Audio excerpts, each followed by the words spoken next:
السلام علیکم دوستوں، خوش آمدید میرے چینل پر۔ آج ہم ایک ایسی پوڈ کاسٹ پر ریئیکشن دینے جا رہے ہیں جو انٹرنیٹ پر کافی وائرل ہو رہی ہے۔ اس پوڈ کاسٹ میں سید ذیشان عزیز کے ساتھ موجود ہے حافظ طاہر اشرفی صاحب، جو پاکستان علماء کونسل کے چیئرمین ہیں۔ اس انٹرویو میں حافظ صاحب نے بہت ہی بولڈ اور سنسنی خیز باتیں کی ہے، چاہے وہ انجینئر محمد علی مرزا کے خلاف کیس ہو، اسٹیبلشمنٹ کا سیاست میں اثر و رسوخ ہو، یا ہر آنے والے حکومت کے ساتھ ان کے اپنے قریبی تعلقات کا معاملہ۔ انہوں نے ہر سوال کا جواب بڑے بے باک انداز میں دیا، خاص طور پر اسٹیبلشمنٹ کے غیر سیاسی ہونے کے بارے میں ان کا جواب کافی بحث طلب ہے۔ تو چلیے بغیر کسی تاخیر کے دیکھتے ہیں کہ حافظ صاحب نے کیا انکشاف کیے ہیں۔ اسلامی نظریاتی کونسل کے پاس ایف آئی اے جو آج کل این سی سی آئی یا ایک ادارہ ہے، اس کی طرف سے ایک خط آیا اور اس میں یہ سوال مرزا صاحب کے حوالے سے پوری ان کی جو بھی وہ تھی تحریری طور پر وہ آئی، اور ان کا خط بھی ساتھ شامل تھا۔ کن کا؟ مرزا صاحب کا، یعنی ان کی تحریر بھی شامل تھے جس میں کہا گیا تھا کہ اس کے اوپر اسلامی نظریاتی کونسل سے پوچھا جائے یا میری اسلامی نظریاتی کونسل میں اس کیس کو لے جایا جائے۔ انہوں نے خود خط لکھا تھا، اس خط میں موجود تھا جو ہمارے پاس بالکل ہاتھ سے لکھا ہوا تھا۔ پہلی بات تو یہ ہے کہ اسلامی نظریاتی کونسل جو ہے اس کے پاس مختلف عدالتیں چیزیں بھیجتی رہتی ہیں، ادارے بھی بھیجتے رہتے ہیں، اس پر ہم اپنی رائے دے دیتے ہیں۔ ہمیں اگر یہ کسی اے کے بارے میں ہوتا تب بھی ہم رائے دیتے، بی کے بارے میں ہوتا، اس سے ہمارا کوئی غرض نہیں کہ یہ مرزا انجینئر صاحب کا ہے یا فلانے کا ہے یا فلانے کا ہے۔ جو ہم سمجھتے تھے قرآن و سنت کے مطابق رائے وہ ہم نے دے دی۔ عدالت کا کام ہے وہ مانے نہ مانے، کیونکہ ہم عدالت میں تو اثر انداز نہ ہو سکتے ہیں نہ ہونا چاہیے۔ بہت سارے کیس ہیں اس ملک میں جو عدالتوں نے فیصلے دیے ہم نہیں تسلیم کرتے، لیکن عدالت کے احترام میں وہ فیصلہ قبول کیا ہے لوگوں نے۔ تو اس لیے اس میں میں نہیں سمجھتا، نظریاتی کونسل سے پوچھا گیا، انہوں نے اپنی رائے دے دی، عدالت اس کو نہیں مانتی تو نہ مانے۔ مولانا صاحب، یہ کیا بات ہوئی؟ کیا اسلامی نظریاتی کونسل جو ہے وہ اسلام شریعت کے خلاف فیصلہ دے گا کہ عدالت وہ نہیں مانے گا، یا عدالت شریعت کے خلاف فیصلہ دے گا جب آپ نہیں مانیں گے؟ تو یہ جو غلطی ہے اسے ٹھیک کرنا چاہیے۔ آپ کیا کرتے ہو؟ دربار میں بیٹھ کر یہ کام بھی نہیں کر سکتے؟ پہلا آپ کے اوپر یہ الزام عائد ہوتا ہے کہ جی حافظ صاحب جو ہیں، ایسی کیا چیز ہے کہ آپ اس کی پہلے نواز شریف صاحب کی گورنمنٹ میں تھے، پھر آپ عمران خان صاحب کی گورنمنٹ میں آئے، اس سے پہلے میرے خیال میں ہم مشرف صاحب کے ساتھ بھی تھے، پھر پی ڈی ایم کے اندر پھر آپ آ گئے، اور اب والی گورنمنٹ ہے اب پھر آپ آ گئے۔ اب مسلسل حکومت کے ساتھ، یعنی کہ حکمران کے ساتھ آپ چلتے آ رہے ہیں۔ جیسی حکومت بدلتی ہے لیکن حافظ صاحب کا جو رول ہے وہ نہیں بدلتا۔ اچھا، پہلے میرا بھائی، میں 1984 سے پہلے اسٹوڈنٹ لیڈر تھا، طالب علم کی سیاست کی، 1987-88 کے بعد عملی سیاست میں آیا۔ 88 سے لے کے 87 سے لے کے 2001 تک میں تو کسی حکومت میں نہیں تھا۔ سر بالکل، آپ نے دربار میں رہ کر حکومت کو خوش کرنے کی بالکل کوشش نہیں کی۔ آپ نے حکومت کو خوش کرنے کے لیے کوئی اعلان نہیں کیا۔ آپ دربار میں رہ کر ہمیشہ حکومت کی مخالفت کرتے رہے۔ آپ نے حکومت میں بالکل حصہ نہیں لیا ہے۔ آپ کو درباری ملا کہنا ہی درست نہیں ہے، وہ غلط ہے۔ ہم اپنی بات واپس لیتے ہیں سر۔ میں تو کہیں بھی نہیں تھا۔ 2001 میں مشرف صاحب نے، اس وقت سیکٹیرین کلنگ یہاں بہت زیادہ اور یہ بہت زیادہ تھا، تو مجھے کہا کہ آپ یہ ذمہ داری سنبھالیں۔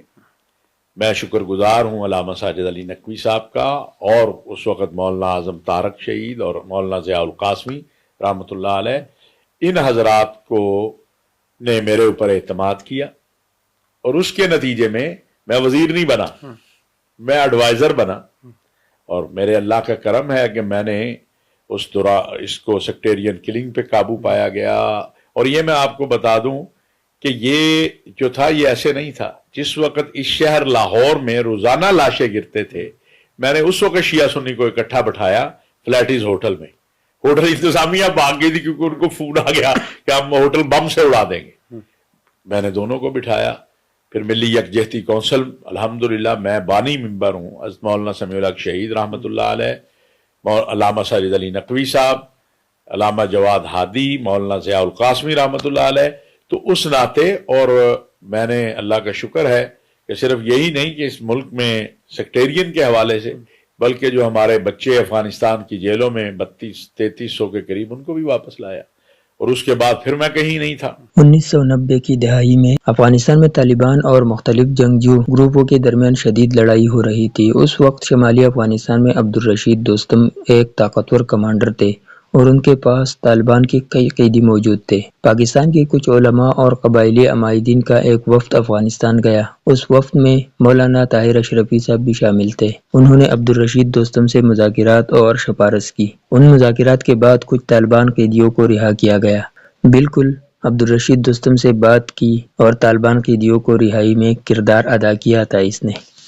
2020-21 میں بامر مجبوری، میں نے کسی کو نہیں کہا، میرے تو خان صاحب سے بہت اچھا تعلق تقریباً 32-33 سال سے ہے، تو میں تو خان صاحب سے اس دن ملا تھا جس دن انہوں نے اقتدار سنبھالا، اس سے اگلے دن، اور نئی ملک آج زندہ نہیں ہے، اللہ ان کے گناہ معاف کرے، ان کو جنت دے۔ مجھے اس دن خان صاحب نے کہا تھا کہ آپ ساتھ والا کمرہ لے لو، تو مجھے لینا ہوتا تو میں اس دن لے کے بیٹھ جاتا۔ میں پھر 2018 سے 21 کے کیوں انتظار میں رہا؟ 2021 میں ایسی وجوہات بنی کہ مجھے جنرل فیض، جنرل باجوہ اور عمران خان، ان تینوں نے کہا کہ جی یہ حالات ہیں، تو ایک اعزازی منصب جس کی کوئی تنخواہ نہیں، کوئی ٹی اے ڈی اے نہیں، کوئی وہ نہیں، کوئی سہولت نہیں، وہ میرے حوالے کیا گیا اسپیشل ریپریزنٹیٹیو، اسپیشل نمائندے کے طور پہ عرب اسلامی دنیا کا۔ تو جو میں نے کوشش کی، جو کر سکتا تھا میں نے کی۔ پھر چونکہ یہ ایک بات میں آج آپ کو واضح کروں کہ میری کوشش یہی تھی کہ خان صاحب کے معاملات ایسے حل ہو جائیں کہ الیکشن میں چلے جائیں۔ جب نہیں ہوئے، اور ایک میٹنگ جس میں کچھ لوگوں نے فوج کے حوالے سے ایسی گفتگو کی جس کا حقائق سے تعلق نہیں تھا۔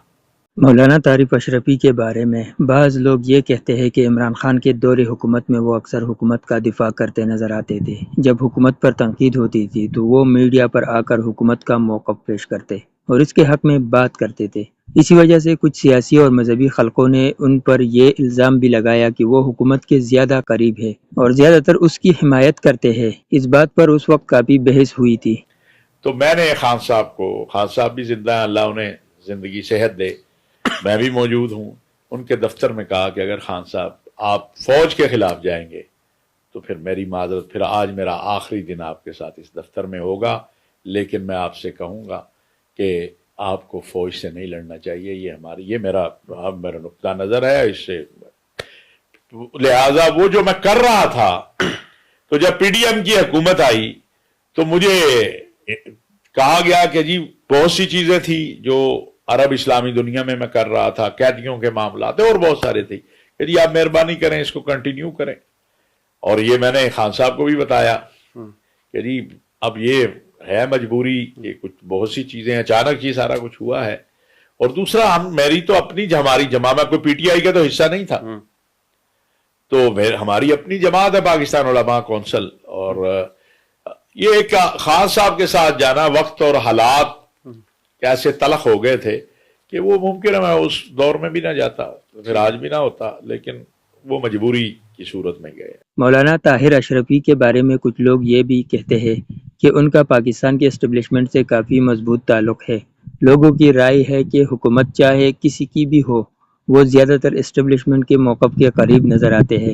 اسی لیے بعض حلقوں کا کہنا ہے کہ جب بھی اسٹیبلشمنٹ پر تنقید ہوتی ہے تو مولانا طاہر اشرفی اس کے دفاع میں سامنے آ جاتے ہیں اور اس کا موقف واضح کرنے کی کوشش کرتے ہیں۔ تو میں سوال کو ایسے بدل دوں کہ آپ ہر وقت کی اسٹیبلشمنٹ کے ساتھ ہوتے ہیں، حکومت کے ساتھ نہیں ہوتے؟ میں اپنی فوج کے ساتھ ہوں، بالکل اپنے سلامتی کے اداروں کے ساتھ ہوں، آج بھی ہوں، ماضی میں بھی تھا۔ ہاں جہاں انہوں نے غلطی کی وہاں ان کو غلط کہا، آج بھی غلطی کریں گے وہاا جا کے غلط کہوں گا۔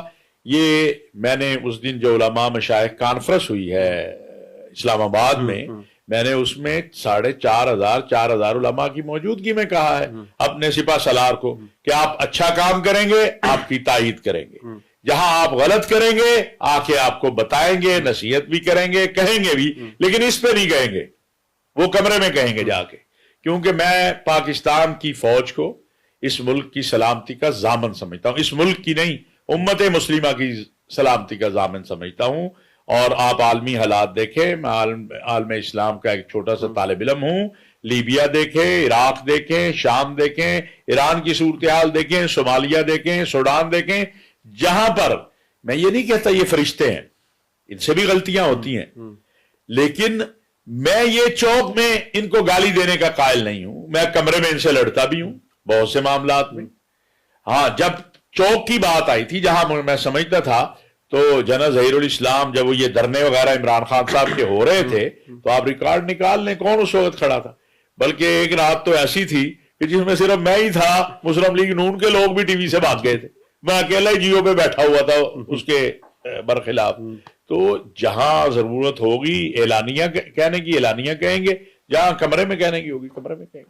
تو دوستو یہ تھا حافظ طاہر اشرفی صاحب کا انٹرویو. آپ نے دیکھا کہ انہوں نے کتنی مہارت سے مشکل سوالات کے جواب دیے، خاص طور پر جب ان سے ان کے ہر دور حکومت میں موجود ہونے کا پوچھا گیا یا اسٹیبلشمنٹ کے کردار پر سوال ہوا تو ان کا انداز کافی دفاعی بھی تھا اور دلچسپ بھی. میرا ماننا ہے کہ ایسے انٹرویوز سے ہمیں یہ سمجھنے میں مدد ملتی ہے کہ پس پردہ کیا کھچڑی پک رہی ہے.